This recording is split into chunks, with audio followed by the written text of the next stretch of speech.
Boa tarde, gente, tudo bem? Prazer enorme estar aqui com vocês, falando dos assuntos que eu mais gosto, né, que é o vinho. Como vocês têm vários espanhóis aqui, nós decidimos fazer a nossa palestra de hoje, nossa degustação sobre os vinhos da Espanha. Né? A Espanha de grande importância no mundo do vinho, tá, gente? É o país da Europa que tem a maior área plantada de vinhedos. Tá? Apesar de não ser o maior produtor de volume, em área plantada ela é o maior de todos da Europa. Né? Então hoje nós vamos falar do vinho da Espanha, vamos falar um pouco das regiões da Espanha, tá? Vamos falar um pouco de como que se faz o vinho, dos tipos de vinho. Vocês receberam aí agora, né, um vinho da DO Cava, tá? Que é um vinho espumante. A gente tem vários tipos de vinho. E das primeiras classificações que a gente tem são os vinhos tranquilos, que são os vinhos que não tem gás, e os vinhos espumosos, que no caso deles, o Cava é um deles. Tá? DO, como vocês estão vendo ali em cima, quer dizer denominação de origem. Tá? Desde muito tempo atrás, houve a necessidade de regulamentar a produção de vinho. Né? E uma das coisas a se regulamentar é a origem do vinho. Então, o DO é usado para vinhos que vêm de uma determinada origem, de uma determinada região. Tá? É interessante que nós começamos com o Cava, e o Cava é um vinho de denominação multirregional. Tá? É o único, tá, gente? É uma exceção. Vocês vão reparar que no mundo do vinho não tem verdade absoluta, sempre vai ter uma exceção. Sempre vai ter um caso de alguém que faz um pouco diferente, um caso de uma coisa diferente que vocês não estão acostumados. Então a gente nunca pode falar é sempre assim ou sempre assado. Tá? Por que chama Cava? Chama Cava porque é um vinho espumante produzido pelo método tradicional, né, onde a segunda fermentação acontece na garrafa e ele fica envelhecendo em cavas, que são as cavernas. Né? Então o que acontece? Ele é produzido, é feito, no próximo slide, aí mais para frente nós vamos falar para vocês como que é feito a parte de se tornar o vinho espumante. Né? E depois de ter feito essa segunda fermentação, ele fica nas cavas, repousando nas garrafas. Tá? Então é interessante também dizer que só foi possível fazer esse tipo de vinho depois que começaram a usar garrafa para ser um continente, né, um container do vinho. Então antigamente, quando se usava só vinho em barril, vinho naqueles alforjes de couro de carneiro, de estômago de carneiro e tal, não tinha como fazer vinho espumante. O vinho espumante apareceu depois. Tem várias histórias sobre a origem do vinho espumante. Né? Uma famosa é a do Dom Pérignon, da França. Né? O que aconteceu lá? O vinho não fermentou todo, veio o inverno, adormeceu o vinho e quando chegou o verão, o vinho começou a fermentar de novo e começou a explodir garrafa e fazer esse vinho espumante. Né? A Cava ela é espalhada por toda a Espanha, tá, gente? A DO Cava. Ela está em 159 municipalidades. Tá? Então você tem, a Cava é mais famosa na região de Penedès, pertinho de Barcelona. Tá? Mas ela está disseminada por toda a Espanha. Né? E hoje é um sucesso. São produzidas mais de 220 milhões de garrafas por ano. Tá? E está ali servindo uma taça bonita, comprida, que a gente chama de flauta, né? Porque é um vinho usado para celebrações festivas. Tá? É um vinho usado para comemorações, para aniversários, Fórmula 1, né? Passagem de ano, essas coisas. Né?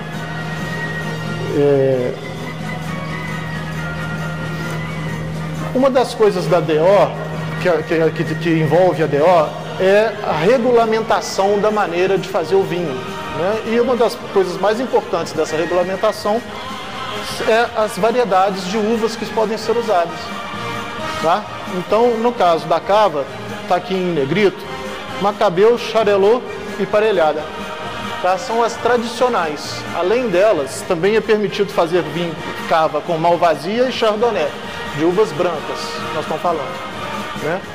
E pode ser usado também uvas tintas. Aí você vai falar, poxa, mas eu não vi ainda o espumante tinto. Né? Lá em Portugal é comum a gente encontrar tinto. Na Espanha, eles usam as variedades tintas para fazer o espumante rosé.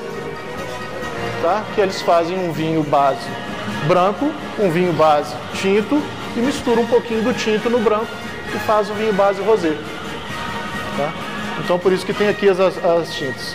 Nós estamos tomando aí agora, né, um brinde a vocês todos, né? É um prazer estar aqui com vocês.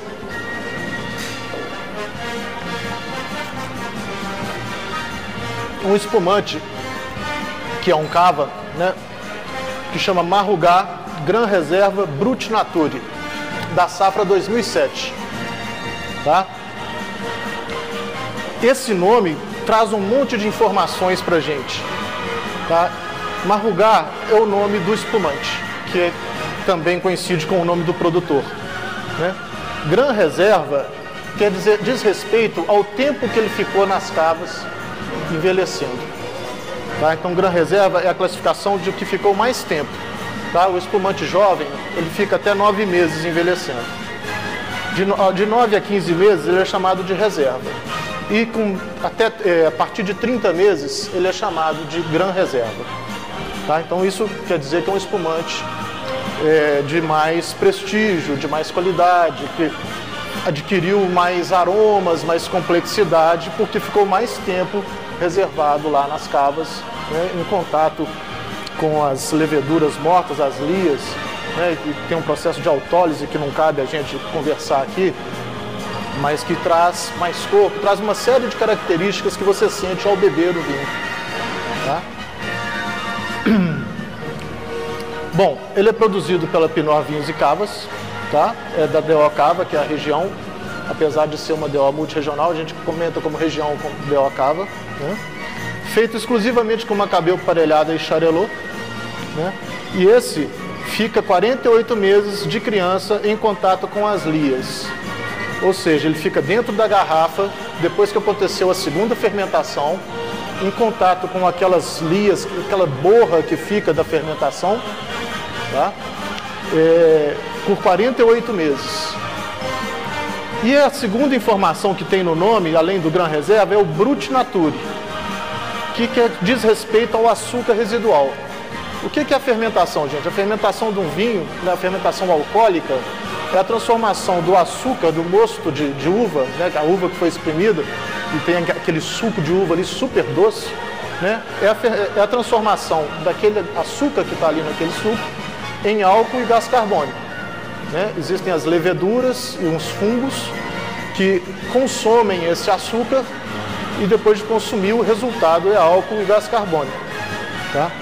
Acontece que nem sempre eles consomem todo o açúcar e aí às vezes a bebida se torna doce. Então a classificação aqui Brut Nature é porque o açúcar residual, né, que é testado em laboratório para chegar aí nesse valor, né, é de 1 grama por litro, que é pouquíssimo, tá? De 3 gramas por litro para baixo é considerado Brut Nature. Um pouquinho mais de açúcar, nós teríamos Extra Brut. Um pouquinho mais de açúcar, teríamos Brut. Depois Demi-sec, tá? E assim vai até o espumante doce. Conforme o tanto de açúcar, então, que vocês vão saber, lendo no rótulo, no caso aqui Brut Nature, vocês vão saber que é um espumante bem seco. Espumante bem seco assim, a gente costuma acompanhar com alguma coisa para comer, porque ele é um pouco agressivo ainda, porque ele é seco demais. Ele seca a boca, ele pede um pouco de comida. Tá? Os espumantes mais festivos, normalmente são os bruts, que tem um pouquinho mais de açúcar e são um pouco mais macios na boca. Aí eu vou falar para vocês agora do método tradicional, que é o método de fazer o espumante cava. Tá? É o mesmo método que usa para fazer o champanhe e é o mesmo método que usa para fazer uma série de outros espumantes, que é a segunda fermentação na garrafa. Tá? Eles partem de um vinho base. Vocês já devem ter reparado que alguns espumantes não trazem a safra no rótulo, porque esse vinho base pode ser de várias safras, como é o vinho do Porto, né? Que muitas vezes você pega uma garrafa de vinho do Porto e não tem a safra no rótulo. Né? Por quê? Porque é um conjunto de safras. Tá? A casa que produz o vinho tem a receita dela, ela teve vários anos melhores, piores, anos que deram um vinho mais encorpado, anos que deram vinhos mais ácidos, e elas fazem uma mistura para manter um padrão, né? Então parte de um vinho base. Nesse caso aqui nós estamos tomando um espumante especial e ele foi de uma safra muito boa, que foi 2007. Então ele foi feito unicamente dessa safra 2007, o vinho base desse que nós estamos tomando. Eles partem do vinho base, né? E aí faz um processo que chama tiragem. A tiragem o que é? É engarrafar o vinho base e acrescentar um negócio que chama licor de tiragem, que é uma mistura de leveduras com açúcar. É um xarope de leveduras com açúcar. O que vai acontecer? Vão acrescentar esse xarope, vão tampar a garrafa. Já repararam que a garrafa de espumante tem um gargalo parecido com a de cerveja? Aquela redondinha assim, porque tampa com uma tampa igual a de cerveja, chama tampa Corona. Tá? Para fazer a tiragem, usa-se a tampa Corona. Né? Então, coloca-se levedura e açúcar dentro do vinho. O que vai acontecer? Vai começar a fermentar. Né? Você deu a comida e o bicho que come a comida. Né? Então, vocês podem reparar aí, vai passando aí para os seus amigos. Quem quiser servir um pouco mais, fica à vontade. O gargalo é igual ao de cerveja. Né? Então vai acontecer a segunda fermentação. Isso aí leva em torno aí de 20 dias. Ela fica quietinha lá na cava, fermentando ali dentro. Tá? Quando as leveduras consomem todo o açúcar, elas morrem. Não tem mais comida para elas, elas morrem. Tá? E vão se depositar na garrafa. Depois que elas morrem, depositam na garrafa, tem o tempo de criança, que é o tempo que fica lá quietinha na garrafa, nas cavas. A cava por quê, gente? A temperatura na cava é constante. No verão ela não aumenta e no inverno ela não diminui. Tá? A cava é um meio ideal para a conservação do vinho e para fazer a criança. Tá? Então elas ficam na criança, em processo de criança, durante aí o tempo que for necessário, conforme o desejo do produtor. Se quer fazer um jovem, reserva, gran reserva. Né?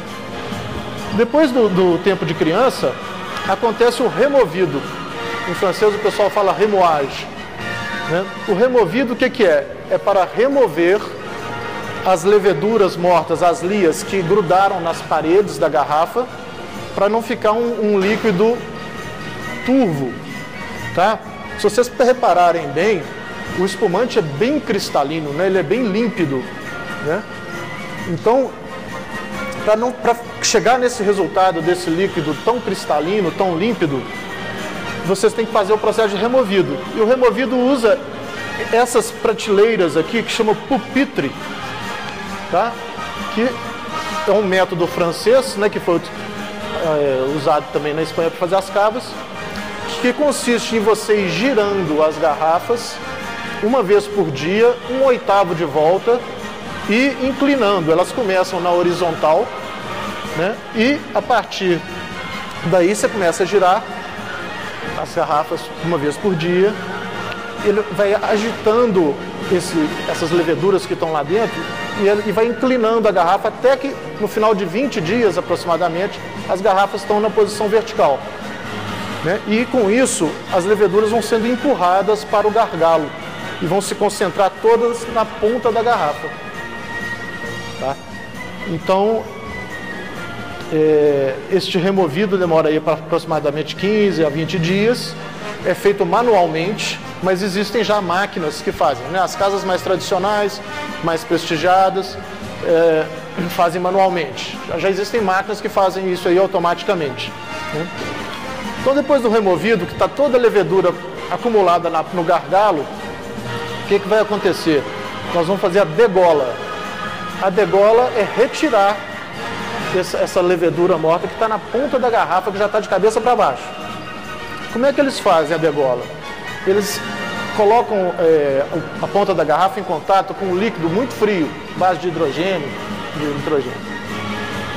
E aí é congelada essa pontinha onde estão as leveduras, ela forma como se fosse uma rolha congelada.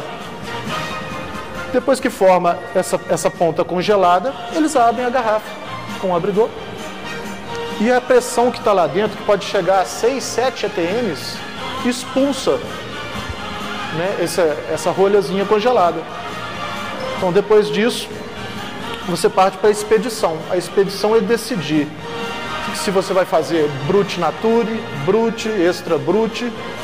Se for fazer Brut Nature, você não vai acrescentar nada. Talvez para completar a garrafa, você acrescente um pouco da outra garrafa. Tá? Mas você não acrescenta nada de açúcar. Quando você vai fazer um Brut, você acrescenta o que chama licor de expedição, que é uma mistura, uma receita da casa de vinho com açúcar, tá? Que vai trazer mais uma graduação de uma quantidade de açúcar maior ou menor para o vinho. Então, terminando aqui, gente, a gente tem a expedição, que é colocar o licor de expedição, que vai dar o grau de açúcar no vinho e vai determinar se o vinho vai ser Brut, Extra Brut, Demi-Sec e tudo mais. Bom, nós vamos passar para Deor Rueda. Hoje nós vamos tomar, gente, um vinho espumante, um vinho branco, um vinho rosado e um vinho tinto. Tá? A gente vai passar pelos 4 tipos mais comuns, né? A gente não tem espaço aqui pelo horário e tudo. Eu gostaria muito também de trazer um vinho de Jerez, que é um vinho único da Espanha, né? Só a Espanha faz o Jerez, né? Mas não coube aqui, fica para uma próxima ocasião, né? Então vamos falar da Deor Rueda. A Deor Rueda é uma das DOs mais famosas em matéria de vinho branco na Espanha. Tá? A Deor Rueda e as Rias Baixas produzem os vinhos brancos mais famosos da Espanha. Tá? Produzem vinho branco na Espanha, gente, inteira. Mas os que têm mais fama internacional vêm da Rueda ou vêm da Galícia, né, das Rias Baixas. Opa. Bom, na Rueda, os vinhos brancos são muito famosos, mas produz também vinhos tintos e rosados, tá? O vinho branco, gente, a representante da Rueda é o Verdejo, a uva da variedade Verdejo, tá? É uma uva que dá um vinho frutado, muito agradável, boa concentração, é um vinho muito interessante, mas também é permitido lá utilizar Viura, Sauvignon Blanc, Palomino fino, de brancas, né? E para os tintos e rosés, você pode fazer com Tempranillo, Garnacha, Cabernet Sauvignon e Merlot, tá? É importante dizer que as DOs estão evoluindo muito. Então, o pessoal buscando fazer um vinho de melhor qualidade, um vinho que atenda melhor ao consumidor, né? O que eles estão fazendo? Eles estão utilizando, fazendo experiência com uvas que não são da região, para ver se o vinho fica mais comercial, se fica de mais qualidade. Então vai ser comum a gente encontrar agora na Espanha, né, uvas típicas francesas participando dos vinhos. E a Deor Rueda foi criada em 1980, para vocês verem como é recente, né? Se faz vinho na Rueda, gente, há muitos, centenas de anos, tá? Mas a DO, a regulamentação como ela é hoje, né, e com seus melhoramentos, começou a partir de 1980. Bom, gente, o Baza é um vinho que eu gosto muito, escolhi com muito carinho, que é um vinho que eu gosto muito de beber, tá? Ele é feito por um produtor que chama-se Telmo Rodrigues. É um produtor muito interessado na tipicidade dos vinhos. Tá? Ele tem vinícolas espalhadas pela Espanha, tá? Desde a Rueda, ele tem vinícola em Málaga, ele tem em La Mancha, na Ribeira del Duero, na Rioja, tá? Em Valdeorras, assim, na Galícia. E ele busca fazer um vinho que mostre as características do local onde o vinho está sendo feito. Então eu escolhi por esse motivo, tá? É da Deor Rueda. Mais na frente nós vamos ver o mapa com as DOs, vocês vão perceber onde é a Deor Rueda, perto de Zamorra, de Salamanca, né? Para o sul de Zamorra, para o alto de Salamanca. Junto da DO Toro, próximo um pouco da Ribeira del Duero, relativamente próximo. E ele é feito com 85% de verdejo, como a gente já tinha falado, é a uva predominante na Deora Rueda, né, dos brancos. Tem 12% de viura e 3% de Sauvignon Blanc. Tá? Esse moço é tão cuidadoso com o vinho dele que ele usa uvas só de vinhedos próprios. O que quer dizer isso, gente? Vinhedos próprios, porque você pode comprar uva de outro produtor e fazer o seu vinho. Você não é obrigado a fazer o vinho com a sua uva. Mas quando você mesmo planta o vinhedo e cuida do vinhedo, você sabe exatamente o que você tem ali de matéria-prima para fazer o vinho. É muito importante o cuidado no vinhedo. Tem um enólogo francês famoso, chama Émile Peynaud, que uma vez falou: você quer que eu faça o melhor vinho do mundo? Me dê a melhor uva do mundo, porque senão não tem jeito. Tá? Então, quando você vai tomar um vinho, você fica sabendo que o produtor daquele vinho é quem planta as uvas e quem produz as uvas também, isso faz uma diferença muito grande. Né? Se ele compra uvas de outro produtor, muitas vezes acontece de ter vinho de qualidade, mas que compra uvas de outro produtor de uvas, o que vai acontecer é que ele supervisiona o trabalho nos vinhedos para que tudo ocorra do jeito que ele quer, para chegar num resultado final e gerar o vinho de qualidade que ele quer fazer. Tá? Outra coisa interessante, gente, é que a colheita é feita à noite. Tá? Essa região é uma região quente, né? E desde o momento em que você colhe a uva até você levar a uva à bodega e começar o processo de vinificação, né, as uvas, se esquentarem demais, elas podem começar um processo de fermentação antes da hora. Antigamente era difícil fazer vinho, gente. Tinha que dar sorte com o ano, tinha que dar sorte com o clima, tinha que dar um monte de sorte. Hoje, o processo de fermentação, ele é todo controlado. Então é muito mais fácil de obter um resultado melhor do que se obtinha antigamente. Tá? Mas se a fermentação começar no meio do caminho, antes de chegar na bodega, atrapalha tudo. Então por isso o cuidado de fazer a colheita noturna. Tá? E é um vinho sem passagem em madeira, ou seja, é um vinho fresco, agradável, é bom para momentos mais corriqueiros, para o nosso país aqui, para o Brasil, que é muito quente. Né? Então, vocês já tiveram a oportunidade de dar uma cheirada no vinho, perceber os aromas.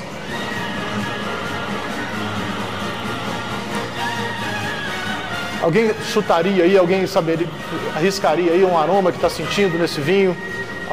Te lembra alguma coisa? Não vale falar cheiro de vinho, hein?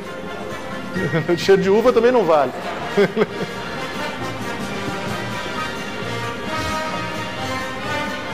Alguma fruta? Lembra alguma fruta? Principalmente frutas tropicais, né? Frutas mais encontradas mais aqui no Brasil. Talvez abacaxi, não sei. Um leve maracujá, não sei. Isso é muito particular, tá, gente? Isso aqui não tem erro, tá? Eu posso perceber uma coisa, você percebe outra. Isso aqui não tem certo ou errado. Tá?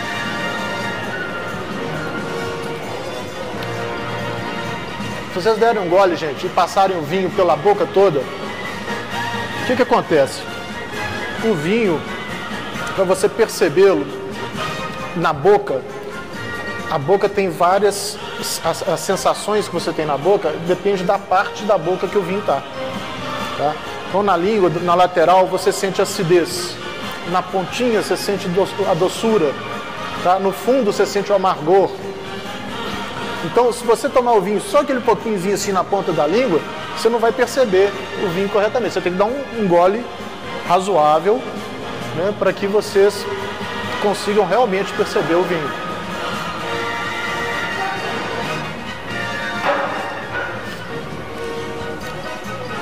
Então, vocês bebendo esse vinho, vocês vão perceber que é um vinho equilibrado, é um vinho que não te agride, é um vinho que tem um bom corpo, tá? Não é encorpado, não. Mas ele tem um corpo gostoso, dá um bom... O corpo o que é? É aquele peso que dá na boca. A gente fala com vinho encorpado, uma comparação boa é o leite desnatado e o leite integral. O leite integral é encorpado, o desnatado ele é ralinho, né? Então o vinho a gente faz a mesma comparação. Quando é encorpado, ele tem aquela sensação de encher a boca, né? E quando ele não é encorpado, quando ele é magro, ele é mais ralinho. Então vamos adiante aqui. Aproveitei que estava aqui junto com vocês, né? E vou falar um pouco sobre o vinho e a igreja. A igreja é um grande parceiro do vinho, tá? Com o simbolismo do vinho como sangue de Cristo, isso aumentou a busca da igreja por propriedades onde poderiam ser feitos, né, plantados os vinhedos da igreja para produzir os vinhos para celebrações, né? Então, os domínios da igreja em matéria de vinhedos aumentaram demais, né? E foram crescendo cada vez mais na Europa toda. O pessoal da igreja também é muito disciplinado, então mantiveram registros fiéis de tudo que eles reparavam, colheita após colheita, vinificação após vinificação, tá? E isso é fundamental, gente, para você poder evoluir, né? Você tem que comparar o que aconteceu no ano passado com o que está acontecendo esse ano, com o que vai acontecer no ano que vem, e ver como que você fez para chegar naquele resultado, né? E ir aprimorando, né? E chegando cada vez num resultado melhor, né? Então, a igreja, ela contribuiu demais para o vinho. Não só na quantidade, porque aumentou-se as áreas plantadas de vinhedo, porque a igreja ia levando as videiras e plantando os vinhedos, né? Como também na qualidade, porque ela ia acompanhando o processo, observando, né? E tem coisas interessantes. Por exemplo, nos Estados Unidos, na época da lei seca, deviam ter arrancado todos os vinhedos. Por que não arrancaram todos? Porque a igreja tinha permissão para plantar os seus vinhedos e fazer o seu vinho para celebração, né? Quando novas colônias foram se formando da Inglaterra, da Espanha, né? Quando o Chile foi colonizado, como que a videira chegou lá? Foram religiosos que levaram a videira para lá e foram os primeiros a plantar no Chile as uvas, né? Então isso aconteceu em uma série de lugares, né? Essa expansão, né? E o acompanhamento. Por exemplo, o espumante. Quem mais observou e mais relatou tudo sobre o espumante bem no início foi o Dom Pérignon, na França. Ficou famoso por isso. Então, mais uma participação da igreja, sempre prestando atenção, guardando registro, né? E passando isso à frente, né? Então, isso foi muito importante. Outro caso, o vinho colheita tardia, né? O vinho colheita tardia, ele começou, né? Vamos dizer assim, foi descoberto, né? Na Alemanha, na Renânia. O que aconteceu? Era preciso ter autorização dos príncipes-bispos, que eram os administradores das regiões, para colher as uvas e fazer o vinho.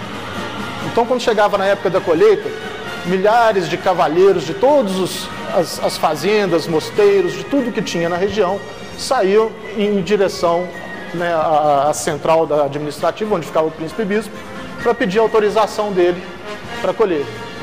Um desses, por algum motivo que não se sabe, atrasou, custou a voltar com a autorização, né? Quando ele chegou de volta, já devia ser um mês depois, né? Naquela época a locomoção, né, era bem mais difícil do que hoje, né? Quando ele voltou, as uvas estavam murchas no pé, elas já estavam virando passas, né? Mas aí bom, fazer o que, né? Colheram as uvas murchas e fizeram o vinho. E aí o administrador do mosteiro anotou que naquele ano deu um vinho muito particular, muito interessante e tal, e experimentou fazer isso mais vezes, e aí criou-se o vinho colheita tardia, que é aquele vinho doce que acompanha a sobremesa. Entendeu? Então, mais uma vez, a participação da igreja no desenvolvimento do vinho, né? Eu achei bacana passar essas informações para vocês aí, né? Vamos falar um pouquinho da vinificação, tá, gente? É uma coisa rápida, mas sucinta, tá? Porque isso aí é bastante complexo, tem muita informação. Se a gente fosse parar, nós íamos ficar aqui noite adentro falando sobre isso aí, né? Então, basicamente, o que acontece na vinificação? Após a colheita, é feita uma seleção. Então, chega na vinícola aquelas uvas colhidas, primeiro que elas são colhidas, ó, esse moço aqui, esse aqui tem aproximadamente 20 quilos, tá? Mas você vê que ele encheu acima do nível aqui. Então, na hora que ele puser uma outra caixa dessa em cima dessa, vai prensar as uvas antes da hora. Tem que prensar lá na bodega, não pode prensar no campo, né? Aí vai começar a fermentação antes da hora.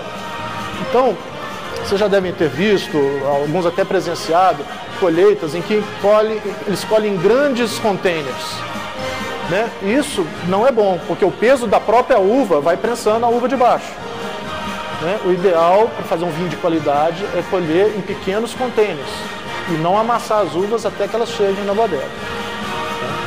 Depois é feita uma seleção, você tem que tirar as uvas estragadas, as uvas que estão com mofo, uma série de coisas que você repara só de ver, né? Então tem umas mesas de seleção com esteiras, né, que fica gente de lá e de cá, vai passando a uva e você vai selecionando, né? O que tiver ruim é excluído, jogado fora, né? Aí passa por uma parte de desengaço e prensagem, tá? Existem máquinas hoje que fazem isso, né? Elas são giratórias, tem um monte de buraquinho, as uvas caem nesses buraquinhos e é puxada do engaço. Então, por um lado sai o baguinho da uva limpinho, né? E do outro lado sai o engaço, que depois vai ser usado como adubo no vinhedo, vai ser aproveitado de outra forma, tá? E aí, essas uvas, depois de prensada, vai gerar um mosto, que a gente chama, né? Que é o suco de uva, né? Que vai começar a fermentação alcoólica. Que a gente comentou a segunda fermentação, né? Esse aqui, gente, é como se a gente estivesse fazendo o vinho base. Então, gente, depois da fermentação, vai acontecer a maceração. Olha, a maceração ela pode acontecer antes, durante e depois, ou um, ou outro, ou todos juntos, tá? Depende do produtor. O produtor é que vai seguir um caminho que ele acha melhor para fazer o vinho que ele quer ter um resultado final, né? A maceração, o que é? É manter as cascas das uvas em contato com o vinho, para que ela solte no vinho os taninos, né, os elementos da casca que vão colorir o vinho e trazer uma série de qualidades ali, que vão aportar sabor, vão aportar sensação na boca, né, na hora que você for tomar o vinho e tal. Então a maceração ela só acontece com o vinho tinto ou um pouquinho com o vinho rosé, né? No vinho branco não tem maceração, apesar de que, como eu falei com vocês no início, não tem regra absoluta, né? Então tem gente que faz vinho branco que deixa as cascas macerando um pouquinho no vinho branco, para dar mais estrutura no vinho, né? Para dar mais corpo, uma série de coisas. Então varia muito de produtor para produtor, tá, gente? Eu tenho mais de 10 anos que eu estudo vinho, eu viajo, visito vinícolas na Europa, fora da Europa, na América do Sul, nos Estados Unidos, e cada um faz de um jeito. Tá, isso aí, você acha assim, o processo é simples, é isso aí que eu escrevi para vocês, mas cada um tem a sua maneira, tem o seu detalhe. Bom, vou terminar aqui. Tem um processo de estabilização, gente, o que é? Que é o término da fermentação e é onde eles adicionam os sulfitos, que é um conservante, tá? O vinho tem um conservante, que é o anidrito sulfuroso, que a gente chama de sulfito, que impede o vinho de estragar, tá? Então todo vinho, como sempre existem as exceções, mas a grande maioria dos vinhos tem anidrito sulfuroso, tá? Aí vai acontecer um amadurecimento.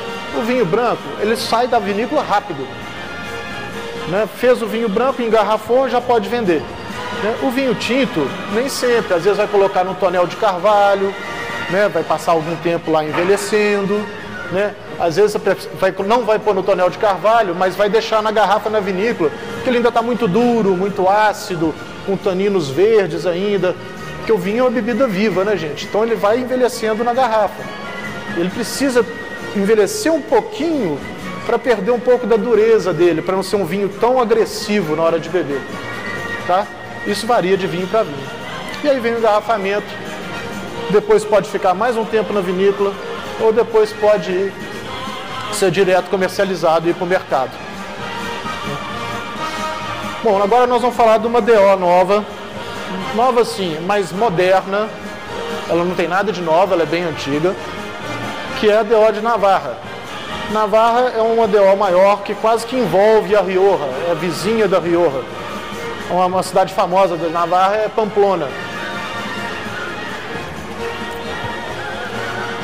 A DO de Navarra, gente, é famosa pelos rosés, ou em espanhol pelos rosados, tá? Mas ela também produz vinhos tintos e brancos de alta qualidade, tá? Por quê? Porque houve uma corrida pela modernização do vinho de Navarra. Isso aconteceu nos anos 90, tá? As terras de Navarra que envolvem a Rioja eram muito mais baratas do que as terras da Rioja, que é super tradicional. Então era mais fácil comprar terra em Navarra e usar novas tecnologias, né, tecnologia de ponta, para fazer vinho, do que tentar comprar terra na Rioja, que era famosa. Você ia ganhar com o nome, mas ia sair um investimento muito alto. Então houve uma corrida grande em Navarra, apareceram vários novos produtores, né, que eu estou chamando de bodegueiros aqui, e iniciou um processo de inovação e busca da qualidade. Então saiu também do rosé e partiram também para o vinho branco e para o vinho tinto, tá? Mas você tem uma ideia, como ela não é nova, desde 1967, que já teve a primeira regulamentação da DO Navarra. Regulamentação o que é? É um regulamento que você deve seguir para colocar depois no seu vinho o selo DO Navarra. Tá? Se você não seguir aquele regulamento, você não põe o selo. Se você não põe o selo, você põe menos valor de venda para o vinho. E você tem menos retorno. Então, às vezes, vale a pena você se dedicar à qualidade, seguir as regras da DO direitinho, para chegar num vinho que você vai poder vender com um valor mais alto. De origem, isso mesmo. Então, em Navarra, que é mais moderna, vocês vão perceber que já vem de cara Cabernet Sauvignon. Garnacha está até grifada aqui, que é a uva típica da DO Navarra, tá? Mas tem Graciano, Merlot também, que é francesa, Mazuelo, Pinot Noir, Syrah e Tempranillo. Então você vê que tem um mix grande aí de uvas de origem francesa com uvas de origem espanhola, né? Nas brancas nós temos Chardonnay, Garnacha branca, Malvasia, Moscatel de grano menudo, Sauvignon Blanc e Viura. Tá? Bom, gente, vocês receberam aí, né? Todo mundo está com o seu rosézinho aí. É o vinho das mulheres, né? A mulher olha e fala, que lindo, né? Que vinho bonito, que maravilha. E é um vinho cheiroso, né, gente? Se vocês derem uma agitada, quem não conseguiu rodar na mão, pode rodar na mesa assim, ó. E quando você agita, os compostos voláteis, né, excitam, aumenta a volatilidade, vem um aroma bem frutado no nariz, que torna bastante agradável aí apreciar esse vinho. Um vinho ótimo para o nosso país, que é muito quente, né? Porque traz o frescor do vinho branco com um pouquinho de estrutura do vinho tinto, né? Ele tem um pouquinho de cada coisa e eu acho que é ideal para cá. Nós estamos tomando aí o Granfield Rosado 2011. Esse vinho, gente, eu já experimentei lá na Galícia com pulpa la gallega, faz um sucesso porque combina com a páprica, fica delicioso, né? Com paella vai muito bem. É um vinho versátil, né? Dá para acompanhar vários pratos diferentes, né? Esse aí é produzido pelo Granfield, né? do Julián Chivite, da DO Navarra, e é um vinho 100% de garnacha. E é o rosado natural de sangria. O que quer dizer isso? Que é feita uma sangria na pipa, lá no container onde está tendo a fermentação, coloca lá para fermentar, inicia a fermentação, e de uma hora para outra, depende, tem gente que deixa algumas horas, tem gente que deixa 12 horas ou de um dia para o outro, você tira aquele líquido e deixa as cascas lá. Então você sangra o vinho e aí ele deixa de pegar a cor das cascas e aí não tem mais a maceração que a gente já tinha comentado, né? Então, você faz o vinho rosé dessa forma, tá? Você não faz vinho rosé misturando branco com tinto. Você usa isso para fazer o espumante, é a única exceção, tá? Mas o vinho rosé de qualidade, ele é feito pelo método de sangria, que é deixar um pouco o vinho em contato com as cascas e depois tirar o vinho do contato com as cascas. Aí nós vamos falar um pouco dessa classificação que a gente vem falando aqui o tempo todo, DO e tal e coisa, né? E a classificação conforme a região, né? Você tem sempre um regulamento para colocar. O Ministério da Agricultura da Espanha, do Brasil, de todos os, né, da União Europeia, exige que você siga umas certas regras e que o resultado em análise de laboratório e tudo mais fique dentro de certos parâmetros, né, para você poder classificar o seu vinho. O que é isso, gente? Eu, às vezes, vou a algum lugar da Espanha que eu nunca fui e eu chego lá, não conheço o vinho, não conheço o produtor, não conheço nada. Então eu tenho que dar uma lida no rótulo e saber um pouco do que está acontecendo ali, o que eu tenho ali na minha mão, né? Que vinho é aquele? Então, isso aqui é uma classificação que é diretamente ligada à região, tá? Mas também é ligada ao método de produção, tá?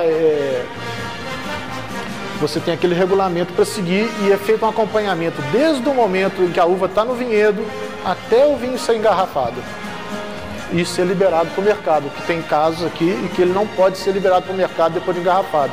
Ele ainda tem que permanecer na bodega por mais algum tempo até ser autorizada a liberação dele para venda, tá? Então, o vinho mais simples que tem na Espanha, se você pegar a garrafa e for ler lá, vai estar escrito lá, vinho de mesa, tá? O vinho de mesa, ele pode ter uvas de regiões diversas, tá? Você não é obrigado a fazer vinho só daquela região. Então, ele tem as regras menos rigorosas, não quer dizer que o vinho é pior, tá, gente? Nós temos um caso muito bacana para contar, que é o caso dos Super Toscanos. Não sei se vocês já ouviram falar no vinho italiano da Toscana, que é classificado como Super Toscano, tá? O Super Toscano, o que é? Um produtor lá do Chianti, né, não estava satisfeito com a qualidade do vinho dele, e fugiu completamente às regras. Lá não chama DO, chama DOC, a denominação de origem controlada, tá? Então, ele fazia um Chianti que era DOC, ele deixou de fazer o Chianti que era DOC, aliás, não deixou, ele começou a fazer um outro vinho que não seguia nada das regras da DO, né? Usando uvas, parte de Sangiovese, que é a típica da Toscana, parte de Cabernet Sauvignon, que é francesa, misturou as duas, não seguiu nada de regulamento, né? E saiu um resultado maravilhoso. Mas na hora de engarrafar, de classificar o vinho, o pessoal da DOC falou, não, vai ser vinho da távola, né? Então ficou aquela situação, bom, põe aí vinho da távola, né? Que seja. Mas o vinho era espetacular, inicialmente só para o consumo dele. Aí os amigos iam bebendo, falaram, pô, você tem que mostrar esse vinho para os outros, não é possível, cara. Esse vinho aqui é maravilhoso, né? E aí ele foi colocado em degustações mais íntimas, primeiro, com alguns repórteres, alguma pessoa da mídia, né? E o pessoal ficou surpreendido com aquele vinho. Ele foi superior aos que antes, DOC, né? Hoje são DOCG, né? E ele teve esse destaque. Então, era um vinho da távola classificado com a regulamentação menos rigorosa, a mais simples de todas, né? E com resultados da mais rigorosa, que deveria indicar o vinho de maior qualidade, né?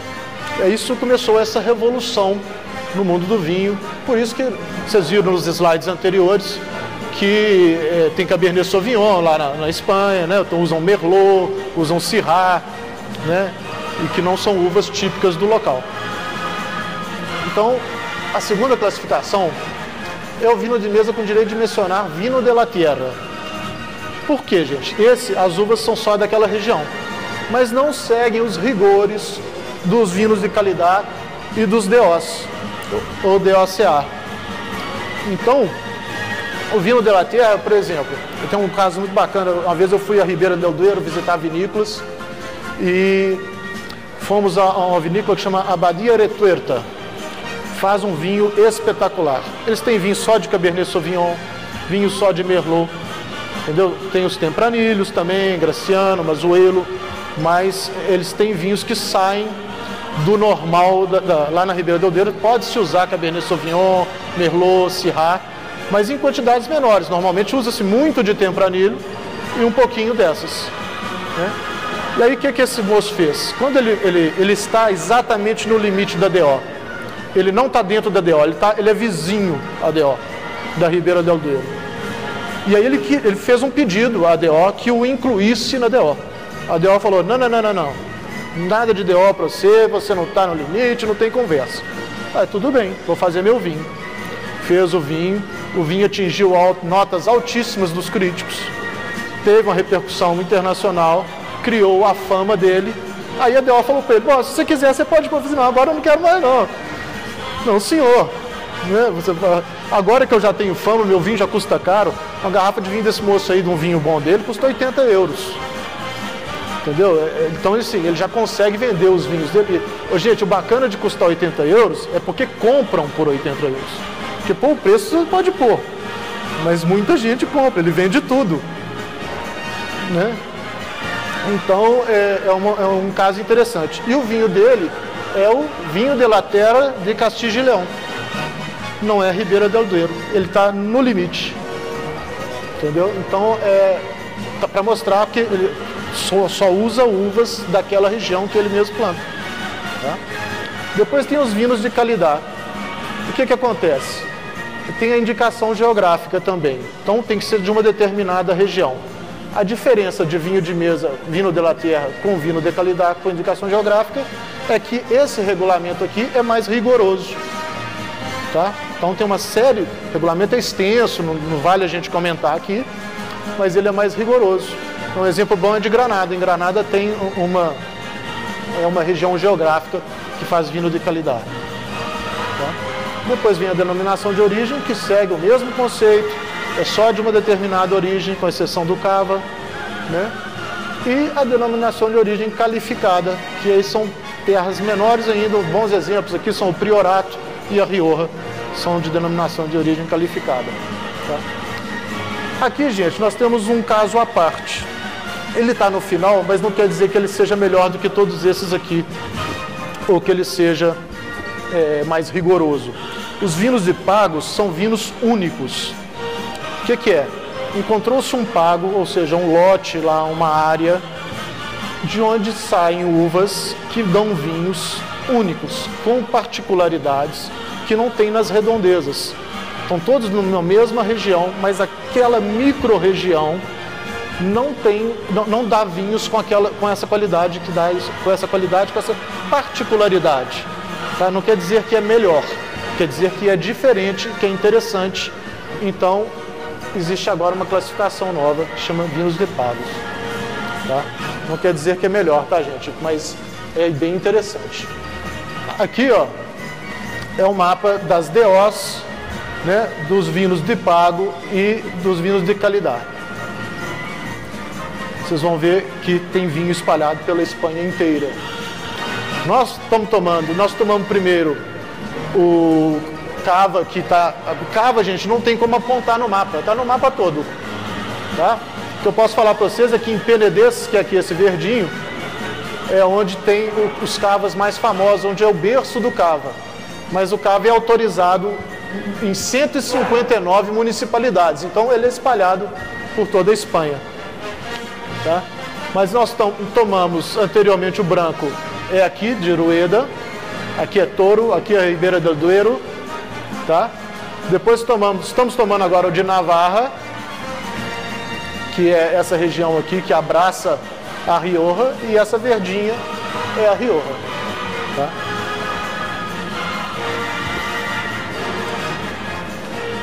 A Rioja, gente, nós vamos falar bastante dela, é a de maior destaque internacional. Né? Então vocês podem ver Aqui tem coisas muito interessantes, ó, que é o Jerez, tá? Málaga tem vinhos doces muito bacanas, tá? Málaga é famosa pelos vinhos de sobremesa que faz. Bom, vocês devem ter recebido vinho tinto aí, né? Correto?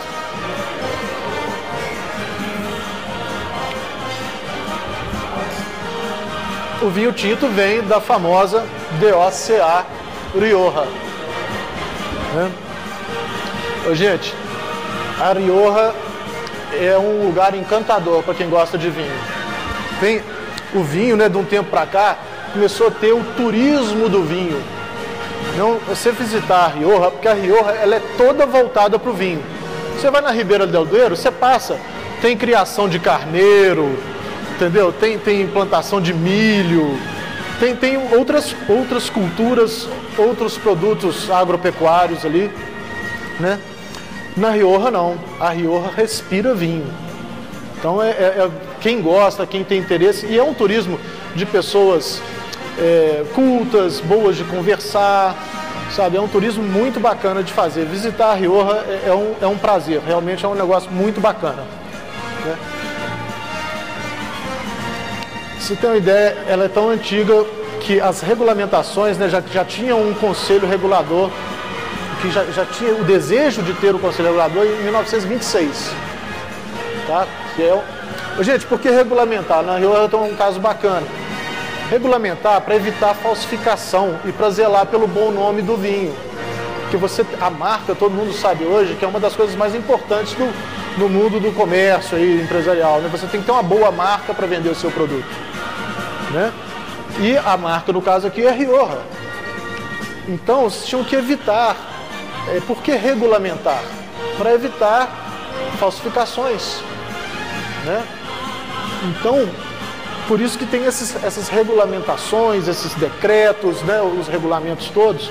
E na Rioja é muito antigo. Para você ter uma ideia, no final do século XIX, quando os vinhedos da Espanha foram praticamente devastados por um pulgão que chama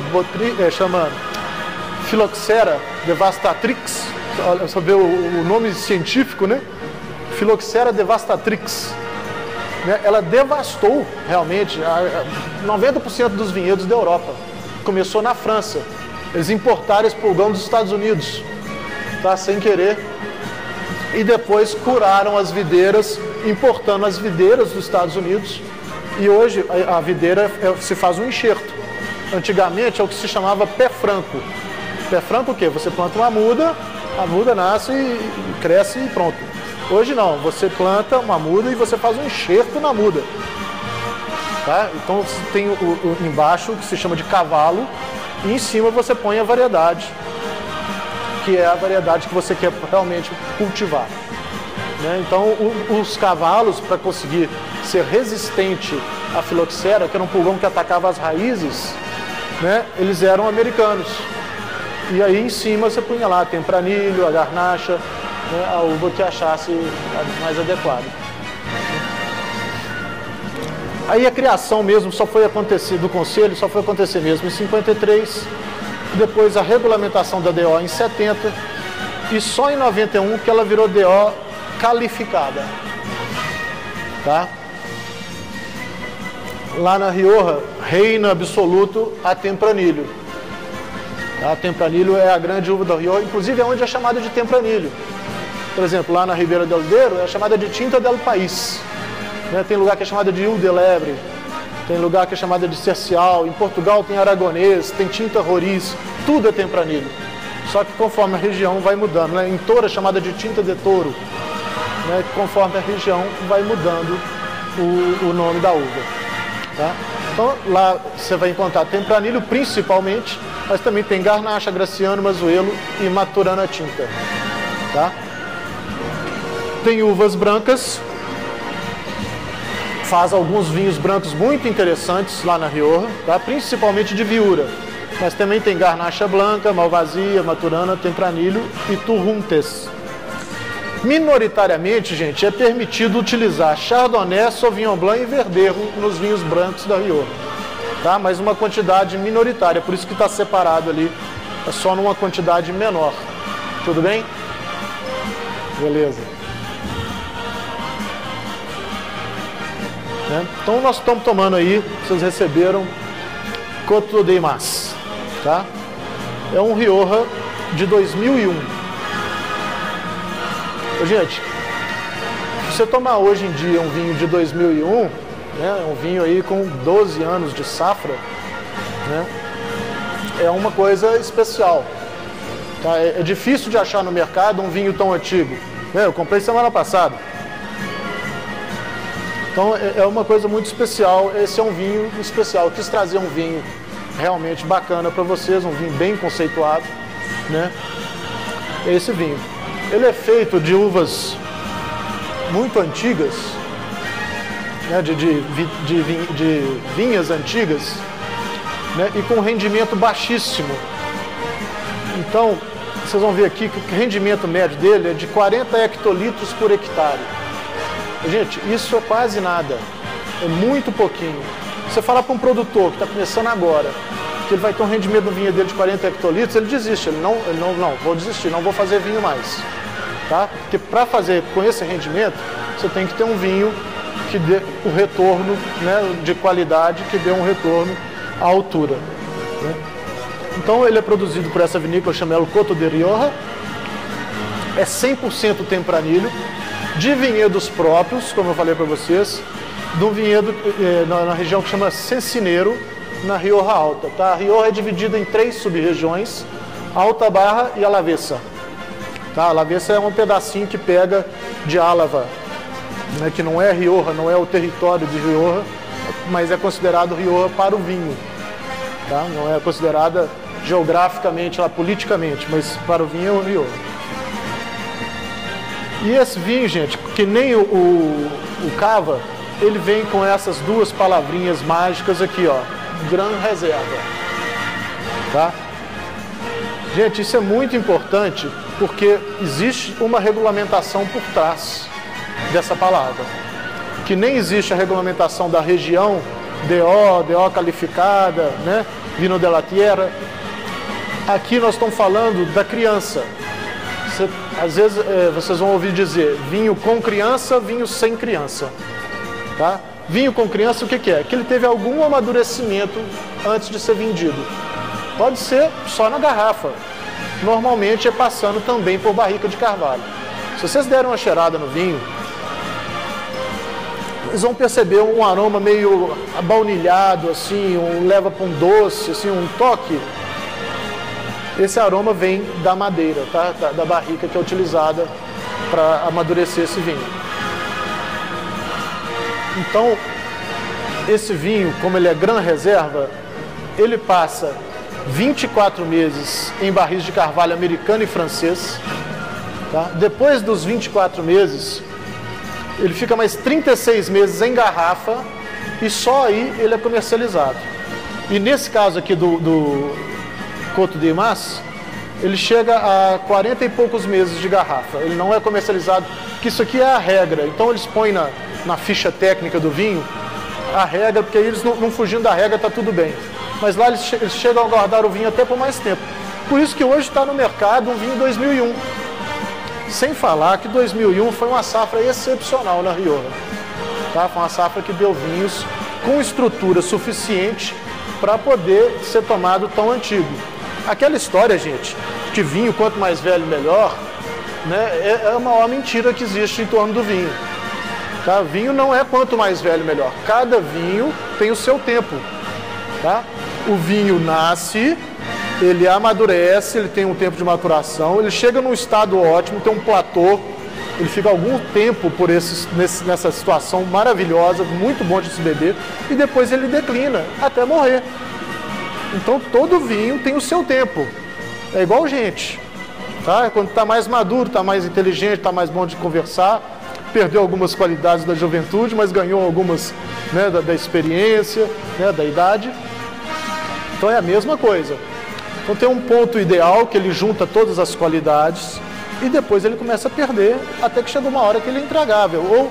Ou ele não tem gosto de nada, o vinho perde os aromas, perde o gosto, perde tudo, ou ele avinagra, oxida, né, e morre. O vinho ele tem que ter reestrutura. Por isso tem que ter uma boa maceração.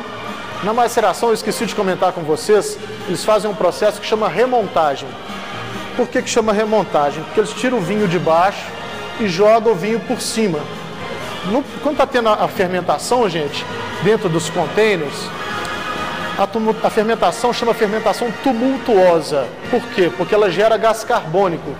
Então aquele gás carbônico que vai se formando dentro do vinho e vai subindo para sair para o ambiente, ele vai levando todos os sólidos que tem junto. E em cima forma-se um chapéu.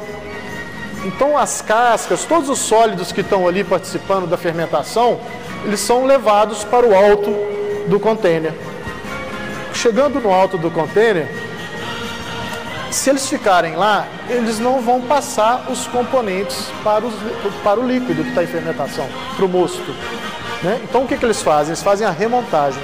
A remontagem é puxar o vinho que está embaixo e jogar como se fosse um chuveirinho por cima, que aí você molha aquilo, pesa aquele chapéu e o chapéu afunda de novo.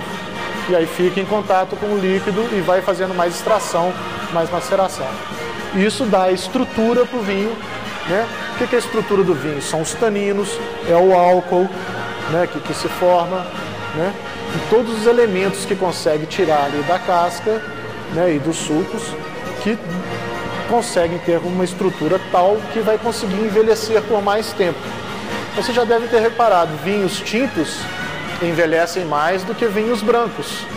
Por quê? Porque tem menos estrutura o vinho branco. Né? O vinho branco, a grande maioria dos vinhos brancos, né? Isso não é regra, tá, gente? Mais uma vez, tem sempre exceção. Né?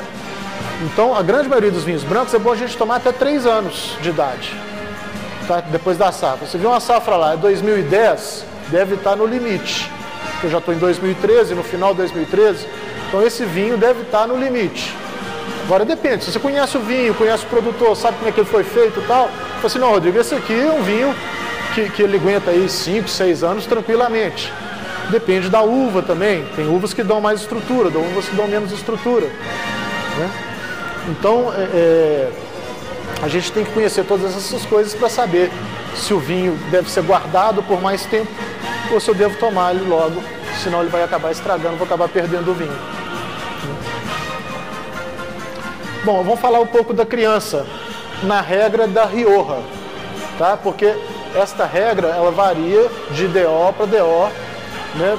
De regulamento para regulamento.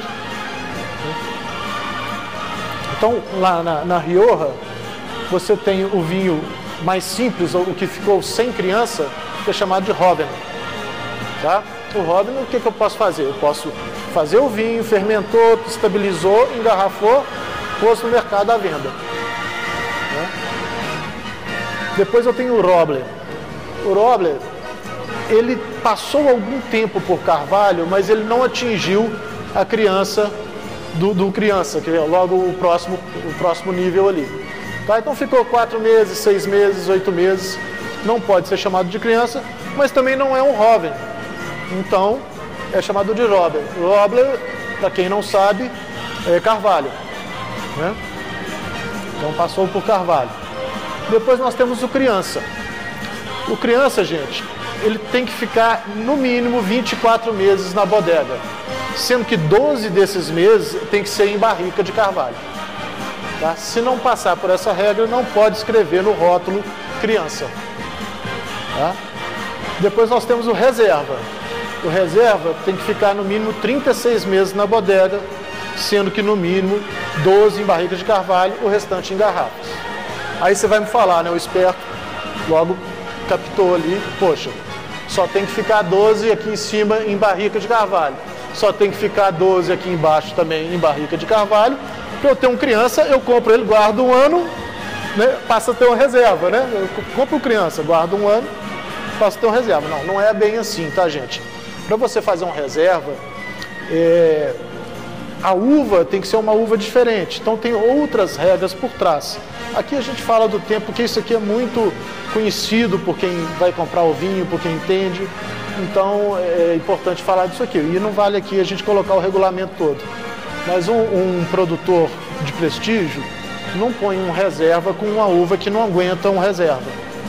Tá? Ele vai escolher as melhores uvas para fazer o reserva. E as uvas que não estão tão boas quanto aquela, ele vai fazer o criança, tá? Ou o roble ou o jovem, né? E aí depois nós vamos ter o Gran Reserva, que é no mínimo 24 meses em barricas, 36 meses em garrafas, podendo ficar mais, como é o caso aqui do Coto de Mas, tá? E aqui, como teve lá na Toscana o Super Toscano, né? Aqui na Espanha a gente tem o vinho de autor. O vinho de autor é o mesmo conceito do Super Toscano. É o cara que saiu daquela regra, né? Saiu, fez uma coisa diferente do regulamento. Ele não se encaixa em nada, ele vai ser provavelmente um Roven ou um Roble, tá?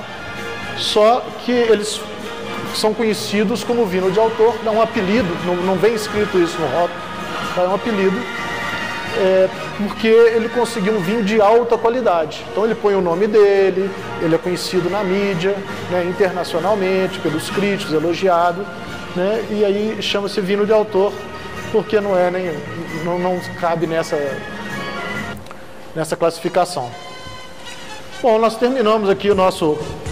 Podem tomar aberto a perguntas aí, qualquer dúvida, né? Alguém tinha me chamado?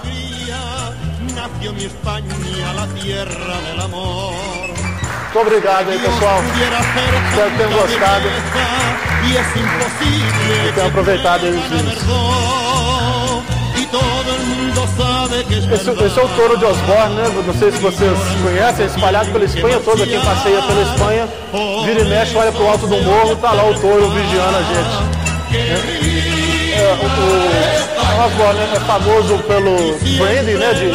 De Jerez. É famoso pelo brandy, mas é uma empresa enorme e produz vinho branco, produz vinho tinto, produz vinho na Rioja, produz vinho espalhado pela Espanha toda, tá? Produz Jerez, produz brandy e tudo mais. Muito obrigado, viu, pessoal? Muito obrigado. Espero que tenham gostado dos vinhos aí.